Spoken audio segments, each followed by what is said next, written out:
জিভ বার করে দেখেছেন কি করছে? যোগ ব্যায়াম করছে, যোগ ব্যায়াম। বুড়ো বয়সে ভীমরতি ধরে যোগ ব্যায়াম করছে, মাথা মোটা। দিলীপ ঘোষ কি বললো?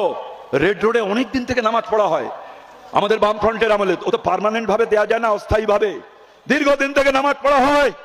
কি বললো দিলীপ ঘোষ বলছে হরিদাস পাল নাকি? হ্যাঁ, রাস্তা আটকে নামাজ পড়বে হরিদাস পাল?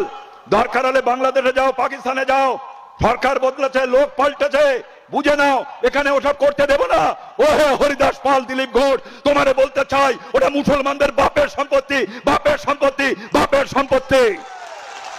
আপনারা কেউ জানেন কিনা আমি জানি না, হাইকোর্টে যান, অনেকে হাইকোর্টে যান, একেবারে হাইকোর্ট থেকে ফোর্ট উইলিয়াম পর্যন্ত, high court, Raj Bhavan, brigade parade ground থেকে শুরু করে ফোর্ট উইলিয়াম ওয়াকাবের সম্পত্তি 2555 বিঘা সম্পত্তি ওয়াকাব, ওয়াকাব, ওয়াকাব। আর ওই সম্পত্তি লুট করতে চায় নরেন্দ্র মোদী।